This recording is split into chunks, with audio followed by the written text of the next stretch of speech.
Bismillahirrahmanirrahim. Assalamualaikum warahmatullahi wabarakatuh. Halo rekan-rekan semua, kembali lagi dengan saya Usman dalam channel Usmanogi.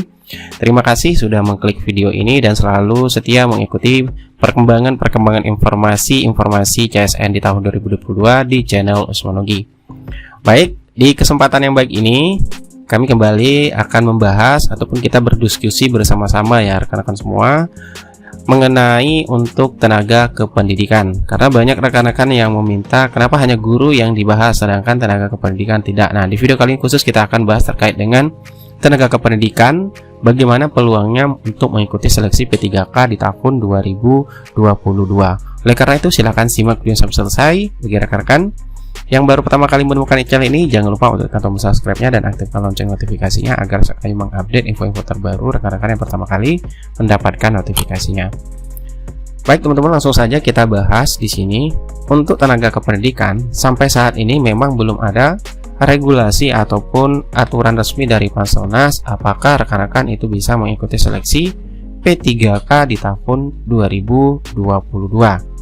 Namun di sini kita melihat kembali, membahas kembali Permenpan RB yang sudah diterbitkan Kemenpan RB, yaitu Permenpan RB nomor 20 tahun 2022, di mana di sini kita akan lihat khusus untuk bagian pelamar umum. Karena kita lihat di sini bagian pelamar umum, karena di dalam pasal 6 itu menjelaskan pelamar umum itu kan ada dua yang dimaksud. Yang pertama adalah pelamar umum yang lulusan PPG yang terdaftar pada database kelulusan PPG di Kementerian Pendidikan, Kebudayaan, Riset, dan Teknologi. Dan yang kedua adalah pelamar yang terdaftar di Dapodik. Nah, tentunya bagi rekan-rekan tendik semua itu sudah pasti terdaftar di Dapodik. Nah, yang menjadi pertanyaan kita semua sebenarnya di sini kan tidak dijelaskan. Pelamar yang dimaksud apakah itu termasuk guru, apakah juga bisa tendik? Tentunya ini jawabannya nanti bisa kita ketahui dari Juknis Kemendikbud yang akan dikeluarkan untuk terkait dengan pelaksanaan P3K ataupun nanti ketika pendaftaran dibuka, seperti itu Bapak Ibu. Oleh karena itu sini sifatnya kita berdiskusi saja untuk peluang tendik mengikuti seleksi P3K di tahun 2022 berdasarkan pasal 6 dan pasal 7 di Permenpan RB nomor 20 tahun 2022. Nah, di sini kita lihat ya, ini pelamar, ini memang sini tidak disebutkan secara spesifik apakah di sini pelamar ini wajib guru atau tidak. Nah, selanjutnya kita lihat lagi penjelasan di pasal 7 terkait dengan pelamar yang dimaksud dalam pasal 4 ini menjelaskan pelamar umum juga yang harus memenuhi persyaratan umum. Nah, di sini kita lihat persyaratan-persyaratan umum yang harus dipenuhi bagi rekan-rekan yang akan mengikuti seleksi P3K di tahun 2022 khusus untuk jabatan fungsional guru. Yang pertama adalah tentunya warga negara Indonesia, usia paling rendah 20 tahun dan paling tinggi 59 tahun pada saat pendaftaran. Kemudian tidak pernah dipidana. Di sini teman-teman bisa baca semuanya ya. Karena ini persyaratan umum, namun di sini kita fokuskan di sini, yaitu di huruf F. Nah, tentunya bagi rekan-rekan yang akan mengikuti seleksi P3K di tahun 2022 itu syarat mutlaknya adalah memiliki sertifikat pendidik dan atau kualifikasi pendidikan dengan jenjang paling rendah sarjana atau diploma 4 sesuai dengan persyaratan atau S1 ya. Nah, tentunya bagi rekan-rekan yang tendik itu ada sudah memiliki kualifikasi akademik atau memiliki pendidikan jenjangnya sudah S1. Nah, di sini kita lihat peluangnya. Nah, kemudian terkait hal tersebut, semua persyaratan lain tentunya juga ada persyaratan lain ya yang harus sesuai dengan kebutuhan jabatan yang ditetapkan oleh Kementerian Pendidikan atau Kemendikbudristek nantinya. Nah, oleh karena itu di sini rekan-rekan sekalian, apakah nanti di dalam pelamar umum ini apakah tendik bisa ikut atau tidak? Itu sebenarnya jawabannya nanti ada di petunjuk teknis ataupun kita ketika sudah dibuka pendaftaran. Karena masih di dalam Permenpan RB juga bahwasanya kementerian yang mengatur untuk mempersiapkan semua seleksi P3K di tahun 2022 nanti akan dijelaskan dalam petunjuk teknis pelaksanaan seleksi calon guru P3K jabatan fungsional guru tahun 2022 yang di dalamnya memuat petunjuk teknis seleksi administrasi apakah nanti rekan-rekan yang mengikuti selain guru ya yang masuk dalam kategori pelamar umum itu lulus di dalam seleksi administrasi atau tidak. tentunya akan dicek nantinya. Kemudian petunjuk teknis seleksi kompetensi dan wawancara, dan petunjuk teknis pengumuman hasil seleksi sangga.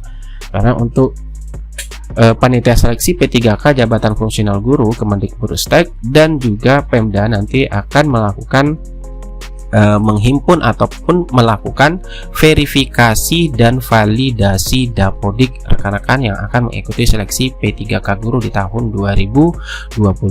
Jadi seperti itu pembahasan kita, apakah Tendik ya memiliki peluang untuk mengikuti seleksi P3K di tahun 2022 masuk ke dalam kategori pelamar umum. Karena di sini tidak ada jelaskan secara spesifik apakah pelamar di sini itu boleh dari yang statusnya bukan guru yang terdaftar di Dapodik. Nah, tentunya kita berharap semoga bisa ya Bapak Ibu. Namun tentunya semua keputusan ada di tangan Panselnas nantinya. Nah, mengenai peluang juga sebenarnya rekan-rekan sekalian, untuk yang tenaga kependidikan yang sudah memiliki kualifikasi akademik ataupun S1 kualifikasi akademiknya ya, untuk P3K yang sudah juga disampaikan oleh Kemenpan RB, saya buka dulu keputusan Permenpan RB di sini. Keputusan Menpan RB yang bernomor 1197 tahun 2021. Nah, ini mengatur tentang jabatan fungsional yang dapat diisi oleh P3K atau pegawai pemerintah dengan perjanjian kerja. Nah, di dalam Kemenpan RB ini itu banyak sebenarnya jabatan fungsional yang bisa diisi oleh P3K, karena sudah kita ketahui di tahun ini bukan hanya P3K guru yang dibuka untuk seleksi CSN P3K, namun juga P3K non guru. Nah, nanti setelah rekan-rekan mungkin yang Tendik memiliki kualifikasi akademik yang sesuai dengan persyaratan untuk melamar P3K non guru, silakan dicek ya setiap instansi yang nanti membuka terkait dengan formasi P3K non guru, apakah ada peluang bagi rekan-rekan sekalian untuk melamar di instansi tersebut. Yang pastinya harus sesuai dengan persyaratan yang diminta setiap instansi. Karena di sini kalau kita lihat jabatan fungsional yang bisa diisi oleh P3K itu sampai 180-an ya, 185 ya, 185 jabatan fungsional yang bisa diisi oleh P3K. Nah, tentunya semoga rekan-rekan sekalian yang mungkin tidak sempat mengikuti seleksi P3K guru yang Tendik ya, yang tidak bisa ikut di P3K guru, bisa mengikuti P3K non guru terkait dengan formasi yang tentunya sesuai dengan kualifikasi akademik ataupun persyaratan yang diminta oleh instansi yang membuka P3K non guru. Dan kalau kita lihat kembali persyaratan P3K non guru di tahun 2021, ini yang tahun 2021, karena untuk yang P3K non guru di tahun 2022 belum terbit, itu persyaratannya tentunya yang diminta adalah memiliki kualifikasi pendidikan sesuai dengan persyaratan jabatan yang dilamar. Kemudian juga memiliki kompetensi yang dibuktikan dengan sertifikasi keahlian tertentu yang masih berlaku dari lembaga profesi yang berwenang untuk jabatan yang mempersyaratkan. Nah, ini untuk yang P3K non guru, dan ini aturan yang tahun 2021. Kemungkinan juga masih sama ya rekan-rekan sekalian untuk di tahun 2022 seperti itu. Nah, itu terkait pembahasan kita mengenai peluang Tendik untuk mengikuti P3K di tahun 2022. Semoga saja rekan-rekan yang Tendik juga bisa ikut seleksi P3K di tahun 2022 ini, karena kita sudah ketahui bahwasanya untuk kemajuan pendidikan Indonesia kita tidak bisa hanya melihat dari segi gurunya saja, namun juga tenaga kependidikannya juga memiliki peran besar untuk kemajuan pendidikan Indonesia. Tentunya kita berharap semoga formasi untuk Tendik juga dibuka di tahun 2022. Sekian dari saya. Wassalamualaikum warahmatullahi wabarakatuh.